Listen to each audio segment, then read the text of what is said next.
மச்சான், இன்னைக்கு நம்ம கையில் 5G இருக்குது, ஏஐ இருக்குது, உலகமே விரல் நுனியில் இருக்குது. ஆனால் 1997 பிறந்த நமக்கெல்லாம் இதை விட ஒரு அழகான உலகம் இருந்துச்சு. நாம தான் கடைசி பெஞ்ச் ஜென்ரேஷன். ஊரில் இருக்கிற எல்லா தெருவோட பேரும் நமக்கு தெரியும். ஏன்னா அன்னைக்கு கூகுள் மேப்ஸ் கிடையாது. நாங்கள் ஓடி விளையாடின தடம் இருந்துச்சு. ₹1 காயின் பூத்தில் அம்மாவுக்கு கால் பண்ணிவிட்டு காத்து நின்ன கடைசி கூட்டம் நாம தான். அதே நேரத்தில் இப்போ இருக்கிற சாட் ஜிபிடி வரைக்கும் அப்டேட் ஆன முதல் கூட்டமும் நாம தான். ஸ்கூலில் இங்கு பேனா மை சிந்துனா அழுத அதே கண்ணு தான் இப்போ லேப்டாப் முன்னாடி உட்காந்து டார்கெட் முடியலன்னு கலங்குது. அன்னைக்கு 50 பைசா தேன்மிட்டா கொடுத்த சந்தோஷத்தை மச்சான். ஞாயிற்றுக்கிழமை சக்திமான் பார்க்க டிவி கிட்ட தவம் இருந்தோம்.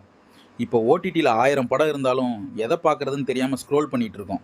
நமக்கு வயசு இப்போ 28, 29 ஆகியிருக்கலாம். சிலருக்கு கல்யாணம், சிலருக்கு வேலைன்னு வாழ்க்கை வேறு பாதையில் போயிட்டு இருக்கலாம். ஆனால் இன்றைக்கும் ஒரு மழை பெஞ்சா பேப்பர் கப்பல் செய்யணும்னு தோணுதுப்பா. அங்கே தான் நம்ம 97 கிட்ஸ் இருக்கோம். பழசையும் மறக்காமல் புதுசையும் ஏற்றுக்கிட்டு வாழ்கிற ஒரு அழகான பாலம் நாம. நீங்களும் 97ஆ? உங்கள் மெமரியை கமெண்ட்டில் சொல்லுங்கள் மச்சான். ஷேர் பண்ணுங்கள்.